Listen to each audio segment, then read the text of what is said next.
Hey, come on in. Hey, yeah, come on in. It's fine, don't worry, no.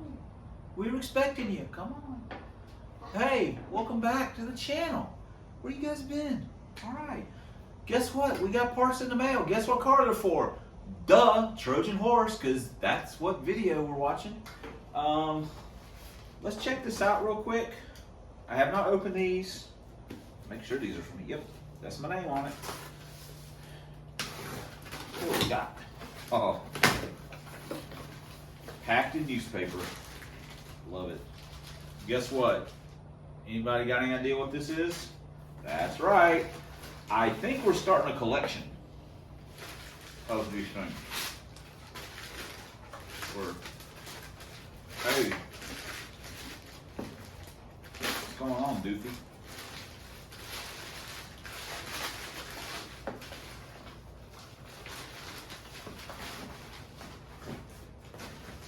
I don't know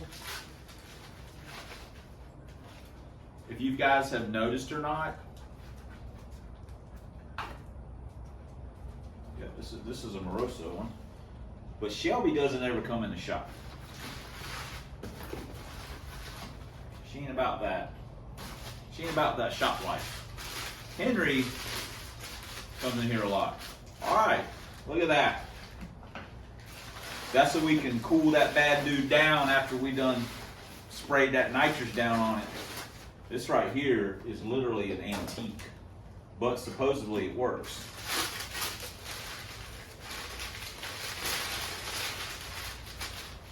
Guy's making fun of me because of my damn China pump. Wow, it even come in a bag. What's this bag for? Key Food, Food Bazaar. Fairway, like no other market. Food plus drug. Okay. Sounds good to me. Anyway, what do we got here? Holy mackerel. It is quite possibly the oldest functioning Holley blue pump in existence. Wow. This dude has been around a while. But supposedly it works. You never know. You know, that's all that matters. If it still works. Look at that. Even got some wire left on it. We'll put it on the thing and test it along with the electric water pump. But that, we're not 100% committed to this yet. As far as we're going to run our nitrous system and the engine off of a single pump. You know, we'll see. I know having a standalone system for the nitrous should be, you know, is a lot better, but whatever. This right here actually came a little early. I'm sure you guys can guess what this is. This is a major piece of the puzzle. Wow, they went all out on the wrapping. We have some assembly required for our kit, but this,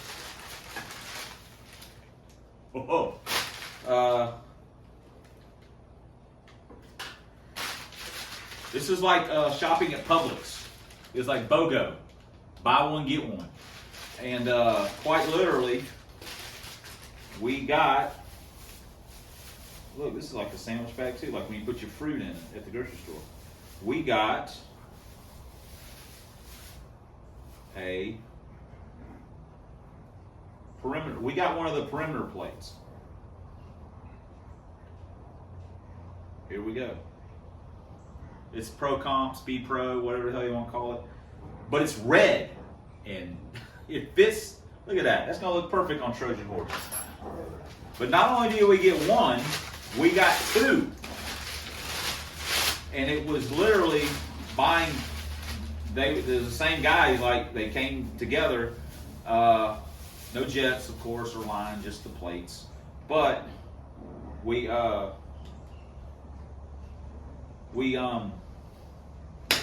basically got two plates for the price of one. So, I mean, how can you go wrong with a deal like that? But yeah, we got the perimeter plates. If you're not familiar with perimeter versus spray bar, it's supposed to be better. That's debatable. I've never had a perimeter plate, so I was kind of looking to maybe try that versus the spray bar. And technically speaking, when I was hunting around looking for some, these were cheaper. And we're not trying to spray the house down. It's not like, hey guys, get the 300 pills out. It's, you know, probably gonna shoot a 150 shot. That's like my go-to shot. I've ran nitrous before. I've had 3 nitrous cars. I had the first power out I ever had was nitrous. I had the, you know, NOS dry kit that everyone had back in the early 90s. You know, that was kind of the go-to kit. I had that kit, and I got the, you know, I got the upgrade with the, with like the booster pump and some bigger pills, and it, you know, it worked okay. Of course, I didn't know what I was doing, and I still don't, but I know more now than I did then. But so it never really ran as good as I would have liked. I had a Nitrous Works throttle body plate kit, wet kit that I really liked. I actually had a nitrous backfire and bent a 75mm throttle body blade like a horseshoe. It was pretty cool. I had a carb kit. I had an Edelbrock. When Edelbrock first introduced their nitrous kits, they basically had like the Performer kit and the RPM kit, which is like a power shot, a super power shot, like a cheater kit.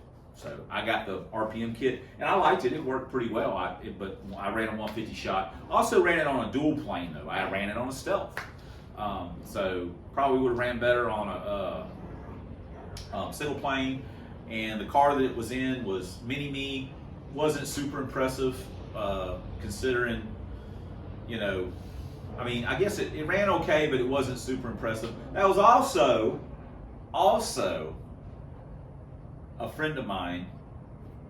I used to bag all the time about, you know, stick shift and automatics are boring and this and that and the other. And he told me, he said, well, you've never had a proper automatic, like a manual valve body and stuff. I'm like, ooh. So I got a C4 out of the junkyard, bought all new,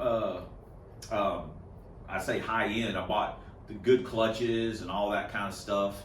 I bought a JW reverse manual valve body, put it all together, and guess what?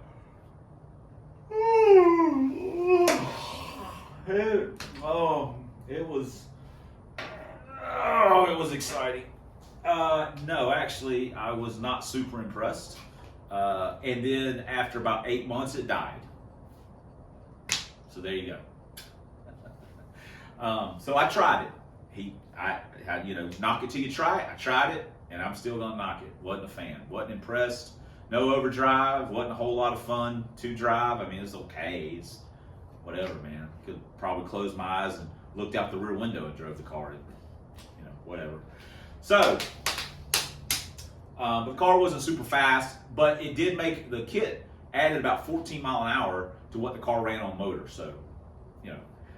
Anyway, I've had a few nights, but I've never done well with power adders. Probably one of my reasons why I'm not a huge power adder guy.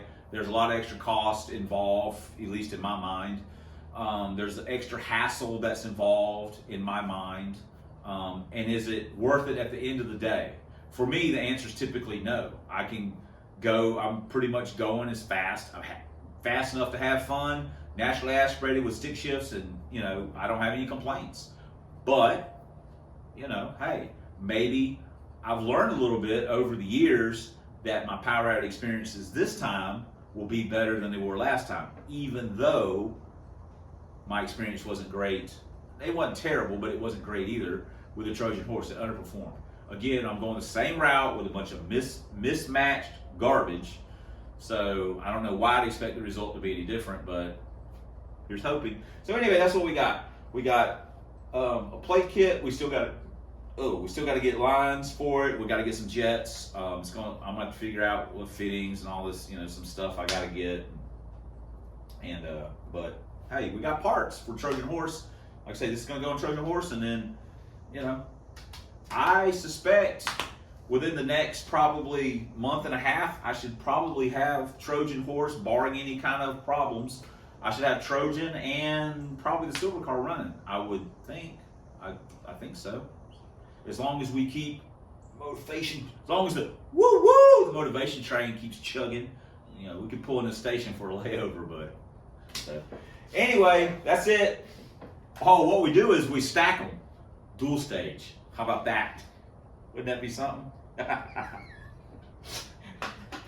Get on the, they call me Rodney Two Guns.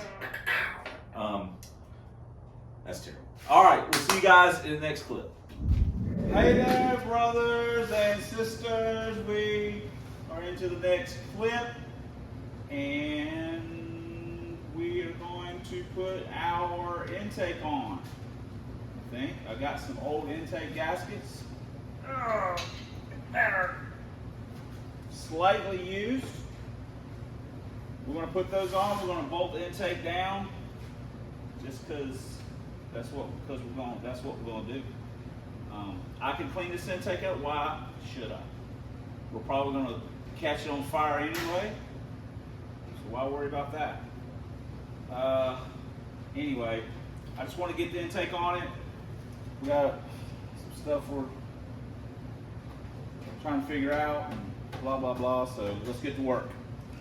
We have been working. It's been a hell of a day at work too, man. I look like a disaster, even more so than normal. Change of plan. I forgot freaking RTV. So we're going to take the alternator bracket off because we're going to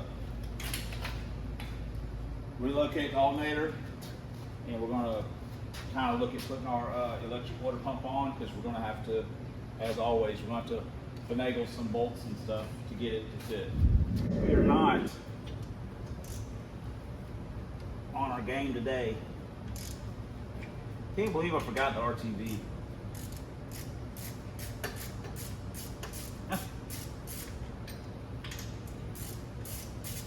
Man, it is humid too, guys.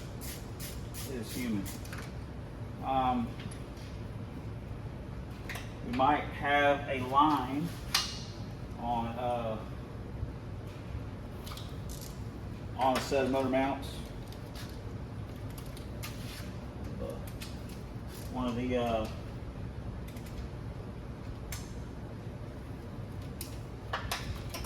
the subs might be coming through for us. And if not, well, that's no big deal. I mean, you know, we'll figure it out. So, like I say, I do want to get this thing,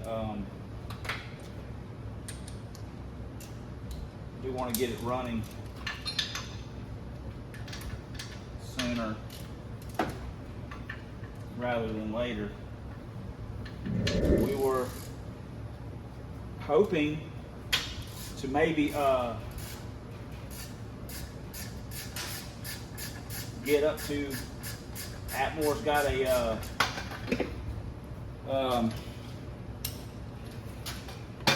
race this Saturday. It's what we call, down here, we call them the Dixie Pro Stocks. It's nitrous, basically nitrous. They call themselves Nitrous Pro Mods now, but they got a Nitrous Pro Mod race Saturday, but they're having a test and tune Friday night. And I was thinking about maybe seeing if Kevin, we could give the boat one more shot at the old 8th mile, the old 660, but it is supposed to rain. It's like, it's not even a percentage, it just says thunderstorms. So, I don't know. Let me get something so we can get the pulley off. While we're doing this, we were asked the question of what is going to be our, you know, kind of like our setup for the nitrous system and whatnot. You know, what are we going to do? It's going to be set up basically like it was when it was EFI.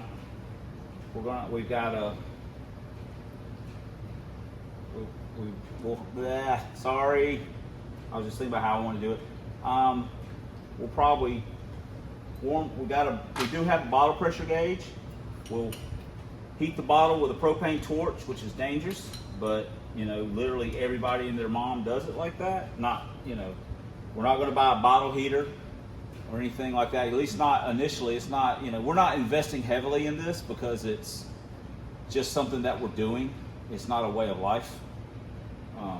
So we'll propane torch, heat the bottle. We do have a bottle pressure gauge, and we do have a purge, and we'll just have it on, off, on relay, and we'll have it on. We'll have the throttle on a micro switch. We're not gonna, you know, have a progressive or anything like that, and we're not gonna work it off of a button. We're gonna work it off micro switch, a throttle switch. Dang it. Initially, and see how that functions for us.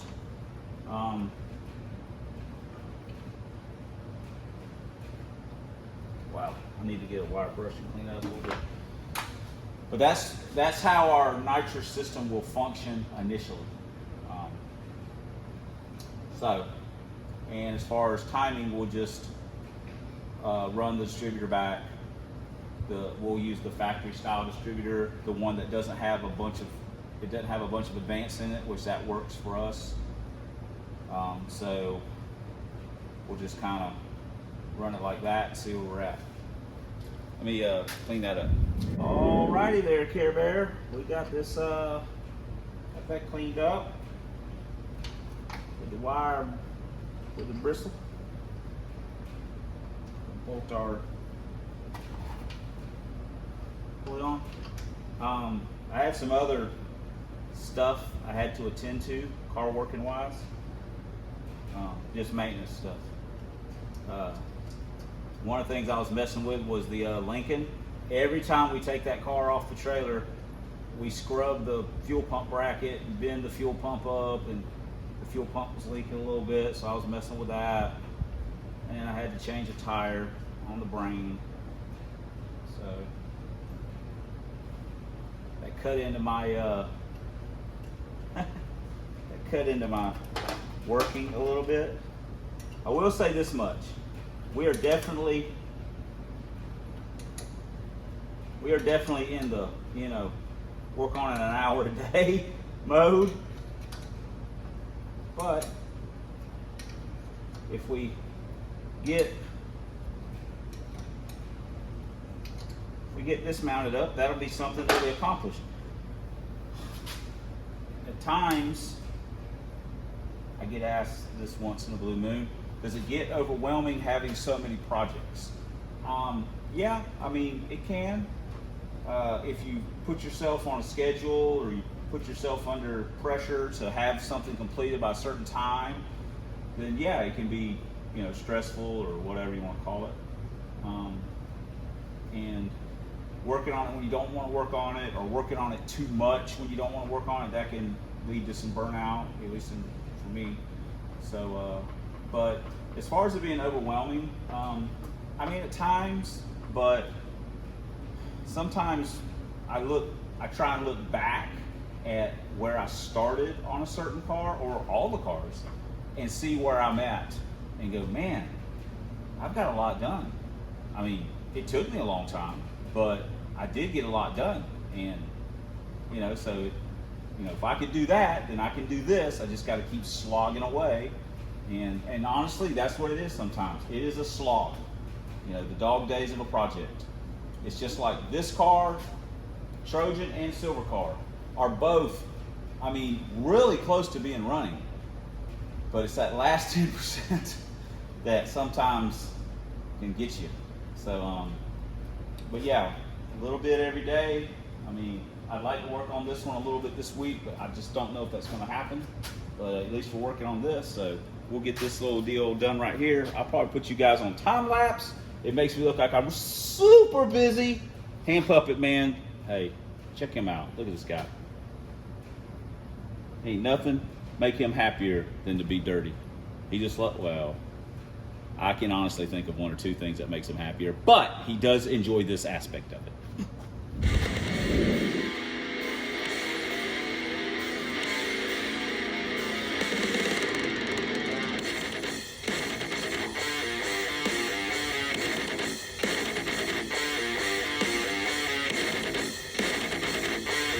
All right, guys, it is the next day, and man, if I thought yesterday was bad, today was, oh my gosh, at work. I run a piece of machinery, and literally you can't do, my hand is so sore from sharpening blades for it. My God, that thing kicked my butt today. I normally don't have bad days at work. They're all pretty good, but today was, I mean, I wouldn't say it was bad. It was frustrating is really more the term of it. But man, nobody likes getting their butt kicked at work, and I got my butt kicked. So, that's why I got the frowny face. Teresa likes that a lot. If you've never seen Despicable Me, well, somebody's got a frowny face. She likes saying that a lot, especially like to me or something. So, anyway, and I had forgot the RTV. Technically, I didn't forget it. I found it laying in the driveway at home yesterday. I was like, "What is that?" I saw it. Got out and I went. So I didn't actually forget it. It just didn't make the trip all the way here. So we got our RTV, so we're gonna stick our intake on. I of course forgot to look in the mailbox because I think my carburetor gaskets are here, so I could go ahead and stick the nitrous plate on it. I can do that anyway, but you know. So, and we're gonna I think we're gonna do this too. So I think I'll probably do this first, then put the intake on. So anyway, we'll probably, son of a biscuit eater. Did that really just happen? Come here.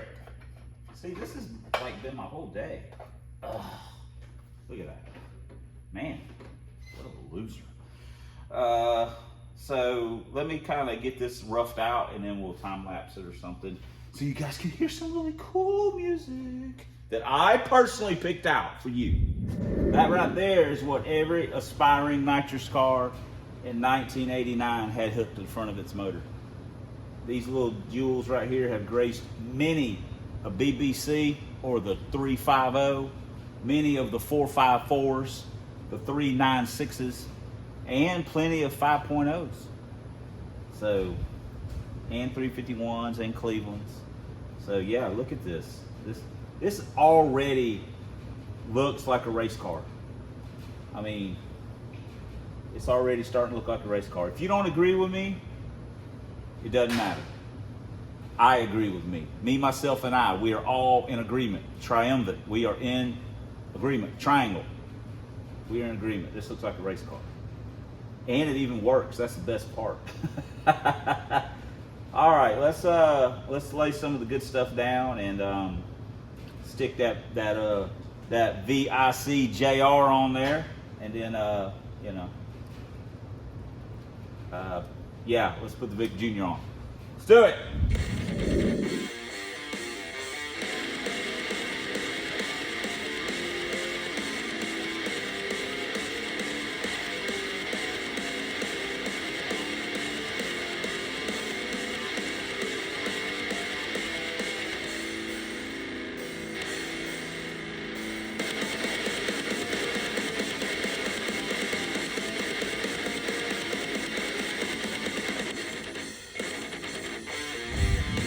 Buckaroos, we got this, we got the almighty Victor Jr. bolted down. So, how you like that Amazon 45-degree wood? I'm not a huge fan nowadays of having the alternator mounted up high and the weird radiator hose. I'd rather buy a flexi hose and just have the alternator down low. Especially when we do the water pump and stuff. It's just something that I've started falling in love with, if you want to call it that. But yeah, let me go get my clicker and bolt this down, or tweaker torque it down, and I won't bore you guys with that. And then we'll come back here in a second and look at it and see how it looks. Yeah, sounds like winter. We are done playing around, I guess. We just set distributor in, of course, for aesthetics. We've got the valve covers bolted down. We put our little stud deal in there we like to do. And let me show you real quick here.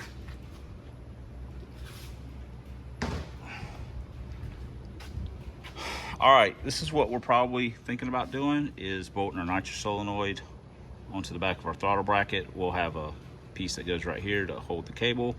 I think that's gonna work out. We're also probably going to run a spacer. It's got a vacuum fitting in the back for our power brakes. The carb that we'll be using does not have a fitting, and neither does the intake, so we'll need a source. That phenolic carb spacer makes perfect sense. We're probably going to have to put a little bit longer carb studs in, obviously, which that's no big deal. We've got some. We got our water pump on, of course. We are going to mount our fuel solenoid here, and fuel in the front, nitrous in the back. Line for nitrous will come out in here, go into there. Then it comes out the bottom of the solenoid and will come into here. We got to get fittings for both of these. We've got 3 to 3, but we need we're probably going to buy a 4 to 3 line. And we'll shorten this up. We'll just have to get a fitting for the regulator, and we've already pretty much got that hooked up, or we've got the stuff. We'll just shorten up our fuel pressure gauge line. We're gonna have to get another fuel pressure gauge. And then, depending on how this whole fiasco works out, then we'll look at we may look at getting a dedicated fuel pressure gauge for the nitrous system. Maybe a dedicated pump and cell, like a lot of people do. We'll just put a 1 gallon up front and do it like that. I mean, we don't really know, because we don't really know how it's going to work. We don't know how we're going to like it. There's a lot of unknowns. I don't want to, like anything else, commit a bunch of money and time or whatever to something that I may in the end not like.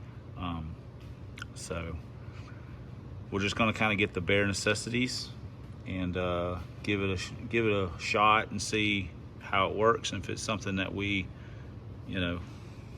enjoy, then we may, again, like I said, do some standalone fuel and do a few other little upgrades just to make the system a little bit more user friendly or whatever. So anyway, that's what it's looking like. It's starting to look a little bit like something. I mean, it's going to take us a little while. We work slow, but we do try and work. So all right, we'll see you guys next clip. These kind of jobs do not require the use of the pusher, which is cool. I guess it kind of looks like we didn't get a lot done, but we did get something done, and that's all that really matters. Yesterday we spent a lot of time fiddling around looking for some bolts and fiddle farting around with the spacing of our water pump before we just went and got bolts that we could use. Again, I say this not all the time, but I do say this. I'm fortunate that the place that I work at, I have access to a lot of stuff that the average person's probably not going to have access to. So for me, buying a water pump kit that only has what I consider the main pieces: pulley for the water pump, the drive, the pulley on the drive, and the belt and the bracket. That's I don't need any of the spacers or the bolts. I've got a lot of extra spacers and bolts and stuff, so I can get bolts from out here. So I don't mind buying stuff like that. For the average person, it would be potentially more complicated. We got to get a piece of pipe, or something to cut you some spacers or whatever you want to use. and you know you got to get bolts, and you know you got to go to a hardware store, and that can be really inconvenient. But I'd like to point that out, that sometimes, I don't want to say I make it look easy, but sometimes things kind of go together a little easy, that when I open up the box, it's not easy when the box opens, it's just easy when it's done. So, I mean, I'm happy with the progress so far. I would like, we still got a lot of stuff to do, I'm sorry. I think both our front struts are basically locked up, so that's crap. We're gonna have to do something there. I don't have the money to buy axles for Lincoln. That means I definitely don't have money to buy struts for this car, so we'll probably maybe put some stock replacements on. I may scrounge around and see if we've got an old set somewhere, just like an old set of stock ones. It's locked up. We saw that on Pro Stock. Put some locked up, or one locked up strut on there, does not work good. Or one that locks up, doesn't work good. So we'll have to do something about that. We got a lot of work to do, but I think we're getting close. I'm sorry, guys. But anyway, I know this is a long one with not any action, just a bunch of garbage. But hey, this is how cars get built, I guess. This is how my cars get built. So thanks for commenting. Thanks for subscribing. Thanks for all the ways you guys support the channel. One day I'm gonna do that P.O. box. Just wait, just keep waiting.